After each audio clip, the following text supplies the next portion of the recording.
Kyle's been busy upgrading our Dillon XL-750 with some cool stuff, including the double alpha click adjustable powder knob V2. In this video, he's going to show it to you and he's going to show me how to install it. Gavin Gear here from UltimateReloader.com. I'm joined by Kyle Shields. Thank you, Kyle, for joining us. Hey, you're welcome. And thank you for doing the behind-the-scenes work here. So, Double Alpha makes some really cool gear for numerous presses, mostly Dillon. Also, we've done some stuff with the Mark 7. On this press, we have the turbo case feed plate, which we've shown in another video. In fact, we actually quantified how it can speed up feeding. I think in that case it was 9. Here we've got 45 ACP. We've got the Double Alpha IR low powder sensor. Also have a dedicated video on that. A third dedicated story and video that we have is this short powder bar specifically for the Dillon XL-750 when you're running a bullet feeder. The problem is, at this angle, the way that they positioned the powder measure on the 750, it extends too far. It impedes on where that bullet drop die sits. So this short powder bar, which has a little Allen key here for adjustment, solves that problem. We're not running a bullet feeder here, so we're running this click adjustable powder knob V2. Okay, so that's quite a bit of DAA equipment. About the knob, so it is designed for the Dillon small charge bar. Double Alpha is primarily focused on pistol stuff because that's kind of what a lot of their community does, is competitive pistol shooting. So a lot of the things are focused on pistol scenarios, and this is no exception. Billet CNC construction, you can see we have another one here in the packaging. There is 20 clicks per rotation. So one click is 18 degrees, is that right? 18 degrees, yep. Yep. So good resolution on that. It's laser engraved. And here's what I like, is they have actually given you a clue as to which direction is which, plus and minus, right? Very I have a short powder bar here.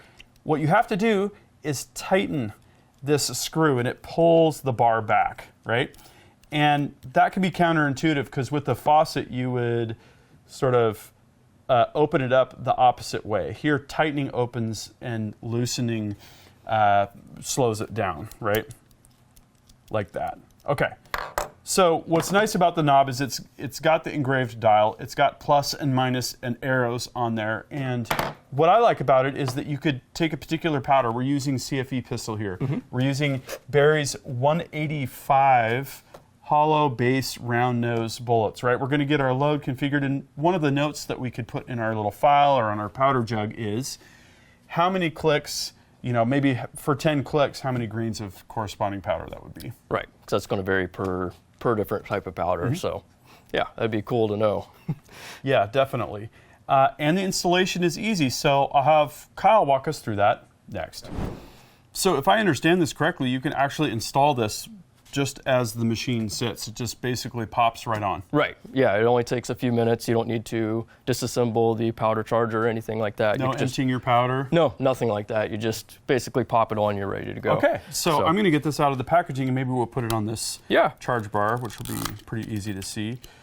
So we've got the backer and then we've got the knob.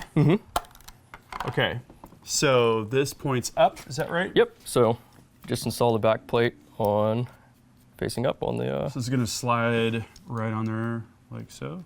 Yep. Nice. And just make sure the grub screw's on a flat, which it should be. Yeah. I'm going to back that all the way off. Okay. And do we want that? Okay, I see it actually sits against this post here. So I'm just pulling it towards the post. We'll tighten that grub screw. Is that about right? Yeah, that looks right. We've got spring-loaded ball bearings here, and if you can see here, on the back, there's these little cutouts that are going to index on those, which is pretty cool. So then I'm going to take it and push it against the plate. Yep.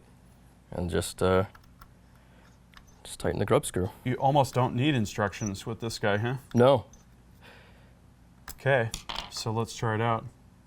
Hey, how about that, huh? It's satisfying. I very much like that. That's really, really cool. Okay, so I thought, and you've loaded with this for a while now, right? With this particular setup. And did you use it to dial in the powder charge? I did. In fact, I was overcharged by a fair deal, so I just went several dials, several clicks back, and then I was under a bit, and then just a couple clicks more, and I was right on the money where I needed to be, and then that was it. I was ready to go within just a couple minutes. Cool. So why don't we next get a scale and we'll do some clicks and play with the powder charge to show how it works. All right, so here's what I'm thinking. We'll tear out this scale. This is the Creedmoor TRX 925, which is really accurate. Should be good for this particular test. And so now we're zeroed. Any powder we put in will show up as a specific value. We'll get kind of our baseline. Now we've been loading a little bit with this to run the press down and all that. I typically like to let the press settle in for 10 or so dumpings, probably more like 30 to get a good baseline number. But for a quick demo, this will show us exactly what we need to know. Okay, so say our starting point is 5.92. And what I'm thinking is I'm going to increase it by 10 clicks. Okay.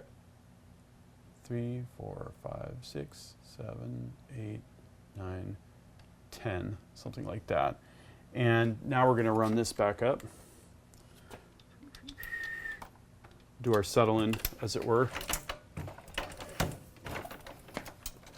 After the powder column has reached steady state, I think 3 or so is plenty good, because you know the first one might have an uneven packing, right? As you widen or make that powder volume more narrow. So 3 seems like a good number. Yeah. Okay, so was that 3? Keep me honest. Or was that 2? That was 3. Okay. For sure it was 3. Okay, 6.37, right? Okay, so my math is done. 0.45 for 10 clicks. That means we're going to have 0.045 grains per click. And I would expect that to be relatively consistent, but there's always going to be some level of variation with different factors, right? Right. Yeah. Yeah. So it's really cool that we can have such precise control over, powder charge and keep track of things and hopefully get a baseline weight, and then if we know how many grains per click, do a certain number of clicks and kind of get to that result a little bit quicker. Right. Instead of floating around with a type of socket or anything like that and just making guesses. So it's like having a micrometer on your drum style powder measure that a lot of you might be familiar with. Yeah. So this is really cool. Thank you for taking the initiative to put this together. And we've got more videos with this particular XL-750 setup. We've got a dedicated video on these bullets coming up as well. So make sure that you're subscribed with notifications to check all of that out. Thanks again, Kyle. Appreciate it. Yep. That concludes this video, and that means it's time to wrap it up.